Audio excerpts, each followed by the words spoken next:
حوالے میرے ذمے پر ہے، میں ہر چیز کا ذمہ دار ہوں. اتنا گندا تھا کہ امہات المومنین میں سے سب سے پہلے جس نے ام المومنین کو گندی گالی دی وہ یزید ہے. حوالے کے لیے شیخ عبدالحق محدث دہلوی کو آپ اٹھا کے پڑھ لیں. آپ کیا سمجھتے ہیں؟ پھر وہ شرابی بھی تھا، اس طرح کے اور اس کے اندر جرائم تھے. امام کو کہتا تھا بیعت کر لیں. بیعت کرنے کا مطلب یہ تھا کہ آپ مجھے اپنا امیر تسلیم کر لیں. کیا تسلیم کر لیں؟ امیر. اب اگر امام اس کے ہاتھ پہ بیعت کر لیتے وہ بہت دولت دیتا، بہت مال دیتا، ہاتھ چومتا، پیر چومتا، بڑی عزت کرتا. لیکن آج کوئی بندہ اگر زنا کرتا اور کوئی غیرت مند انسان کہتا کہ زنا کرنے والے کے خلاف اٹھ کے کھڑے ہو، تو لوگ کیا کہتے ہیں؟ کیا تو امام حسین سے زیادہ متقی ہو گیا؟ تو امام حسین سے زیادہ پرہیزگار ہو گیا؟ جب امام نے زنا کرنے والے کی تائید کی تو مخالفت کرنے والا کون ہوتا ہے؟ اگر اس کے ہاتھ پہ بیعت کر لیتے. وہ شرابی بھی تھا، اس نے سفر حج میں بھی شراب پی. ابن کثیر کو اٹھا کے پڑھیں، ابن تیمیہ کا شاگرد ابن کثیر، اس نے سفر حج بیان کرتے ہوئے یزید کا لکھا کہ اس نے سفر حج میں بھی شراب پی. توجہ کرتے جانا. امام اگر اس کے ہاتھ پہ بیعت کر لیتے تو کوئی شرابی کے خلاف اگر کوئی تقریر کرتا تو بندہ کالر پکڑ کے کہتا کہ تو نوجوانان جنت کے سردار سے زیادہ پرہیزگار ہو گیا. امام علی مقام نے جب شرابی کے ہاتھ پہ بیعت کر کے اس کی تائید کر دی تو کون ہوتا ہے؟ چپ رہے. کیا ہوتا؟ کیا حال ہوتا؟ آپ مجھے بتائیں کیا حال ہوتا. لیکن میرے امام نے کہا علی اکبر تو دے دوں گا.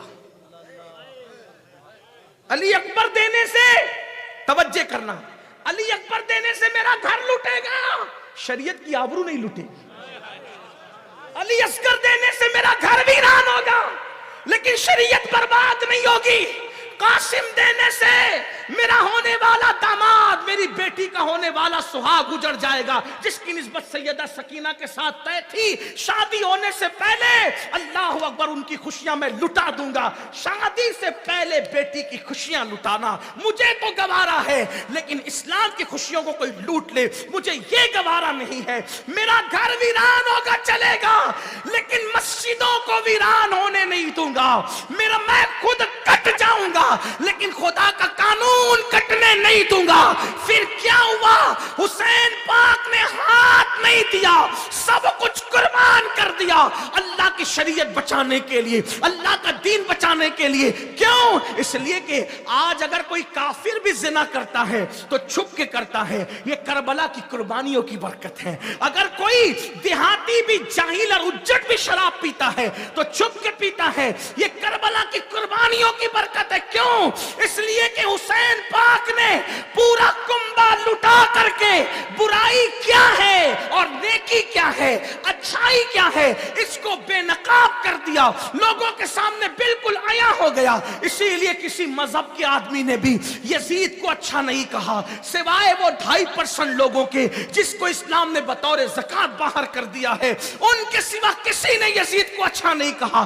اللہ اکبر. اب میرے آقا علیہ السلام کے دیوانوں بتاؤ، حسین ہمیں سمجھا رہے ہیں میرا بیٹا ہم شبیہ پیغمبر میرے نزدیک شریعت سے زیادہ اہم نہیں ہے، شریعت بچاؤں گا، بیٹا لٹاؤں گا، میرا معصوم 6 مہینے کا بیٹا شریعت سے زیادہ قیمتی میرے نزدیک نہیں ہے. لیکن یاد رکھنا جو اللہ کے لیے ایسی قربانی دیتا ہے، اللہ اکبر. یزید 15 بیٹے چھوڑ کر کے مرا تھا، اس کی نسل سے ایک بھی نہیں رہ گیا. اور امام حسین پورا گھر لٹا کر ایک بیمار چھوڑ کر کے گئے تھے، صرف ایک بیمار. آج پوری دنیا میں کوئی ایسا گاؤں نہیں ہے جہاں مسلمان رہتے ہیں اور حسین کی اولاد نہیں رہتی. نعرہ تکبیر، نعرہ رسالت، آل مصطفیٰ، خاندان مصطفیٰ. سبحان اللہ، سبحان اللہ. بتایا جا رہا ہے جو دین کے ساتھ کھلواڑ کریں گے ان کی قبروں کا نشان بھی مٹا دیا جائے گا. اور جو دین پہ مر مٹیں گے ان کے نام زندہ رہیں گے. کسی مفکر نے کہا تھا کل حسین بے گھر تھے, آج حسین گھر گھر ہیں. کل حسین کو مٹایا جا رہا تھا, آج حسین ایسے بلند ہیں اللہ اکبر کہ کوئی لمحہ نہیں جب ذکر حسین نہ ہو رہا ہو. آپ کہیں گے کوئی لمحہ نہیں, میں کہتا ہوں ہاں, امام شافعی اسی لیے تو کہتے ہیں یا اہل البیت رسول اللہ حبکم فرد من اللہ فی القرآن انزلہ یکفیکم من عظیم الفقر انکم من لم یصلی علیکم لا صلاۃ لہ. امام شافعی لکھ رہے ہیں جس کو جد الممتار میں میرے امام نے نقل فرمایا ہے, اے نبی کی اہل بیت, تم لوگوں کی محبت کو اللہ نے قرآن میں ہم پہ فرض کر دیا ہے, اور کیا یہ فخر تمہارے لیے کافی نہیں ہے کہ اس وقت تک کہ ہماری نمازیں نہیں ہوتی جب تک ہم نبی کی آل پر درود نہیں پڑھ لیتے. تو پتا چلا ہر نماز میں ذکر حسین ہو رہا ہے, ہر نماز میں ذکر حسن ہو رہا ہے, اور ہمیں بتایا جا رہا ہے کہ جو دین پہ مر مٹتے ان کو عزت کیا ملتی ہے. اب میں آپ سے ایک بات پوچھتا ہوں, سنجیدگی سے سوچنا, اگر صحابی کا بیٹا شرابی اور زانی ہو جائے تو امام حسین اس کے ہاتھ میں ہاتھ نہیں دیتے. یاد رکھنا, ہم اہل سنت کے نزدیک حضرت امیر معاویہ رضی اللہ تعالی عنہ کا صحابی ہونا یہ متفق علیہ ہے. اجماعی ہمارا عقیدہ اہل سنت کا, کسی سنی نے بھی کبھی بھی حضرت امیر معاویہ رضی اللہ تعالیٰ عنہ کی صحابیت کا انکار نہیں کیا, بلکہ جو گستاخیاں کرتے ہیں وہ بھی آج تک یہ جرات نہ کر سکے کہ ان کی صحابیت کا انکار کریں. ٹھیک, لیکن آپ سے پوچھتا ہوں, توجہ کرنا, صحابی کا بیٹا, ابھی کیسے صحابی, جن کی ایک بہن رسول اللہ کے نکاح میں تھی, سیدہ ام حبیبہ رضی اللہ تعالی عنہا. غور کرنا, ایسے صحابی, ان کا بیٹا اگر شراب پی اور زنا کرے تو امام حسین اس کے ہاتھ میں اپنا ہاتھ نہیں دیتے. ہمارا باپ صحابی ہے, ہم کیا ہے؟ ہمارا باپ قطب ابدال ہے, کیا ہے؟ ولی ہے, کیا ہے؟ اگر اللہ نہ کرے شراب زنا اور جوا میں ہم گرفتار رہے تو کیا یہ تصور کرتے ہو کہ امام حسین ہمارا ہاتھ اپنے ہاتھ میں لے لیں گے؟ جب وہ صحابی کے بیٹے کے ہاتھ میں ہاتھ, ان کا ہاتھ بڑا قیمتی ہے کیونکہ ان کا ہاتھ رسول اللہ کے ہاتھ میں, اور وہ ہاتھ خدا کے دست قدرت میں, ید اللہ فوق ایدیہم, وہ اعلان کر رہا ہے. تو یہ جو ہم نے گڑھ رکھے نا, اگر تلخ لگے تو معاف کرنا کہ ہم جنتی, ہم جنت, جب قیامت میں اٹھو گے تب پتہ چلے گا کہ کتنے جنتی ہو, اور وہاں پچھتانے سے کام نہیں چلے گا. اگر پلٹنا ہے تو آج پلٹو. میں بات اپنی پوری کروں کہ موت تو آنی ہے, اسی پہ بات چل رہی تھی. جسم کا رشتہ روح سے ٹوٹنا ہے, اور پھر قبر کے اندر اکیلے لیٹنا ہے. جو تم نے اور ہم نے خوبصورت مکانات بنا رکھے, اس میں کتنے دن تک رہیں گے اس کی کوئی گارنٹی نہیں, لیکن قبروں میں تو قیامت تک پڑے رہنا ہے. نہ کوئی مونس ہے, نہ کوئی غمخوار ہے, نہ کوئی غم گسار ہے وہاں. اس کو رحم آئے تو آئے, ورنہ تیر ہے تار ہے کیا ہونا ہے, بس اندھیرا ہی اندھیرا, تاریکی. کتنے بہادر ہو, ساری بہادری قبر میں نکلے گی. جم کرنے کے لیے 1 گھنٹہ نکالتے ہو, مجھے خوشی ہوتی ہے جو نوجوان جم کرتے ہیں, میں ان کو مبارکباد دیتا ہوں. کرنا چاہیے, کرو, جسم مضبوط کرو. گھر میں بیٹھے اور سوتے پڑے رہنے کی وجہ سے تو 40 سال کی عمر میں کرسیوں پہ آگے نماز پڑھنے کے لیے. مضبوط جسم کرو, جم بالکل کرو.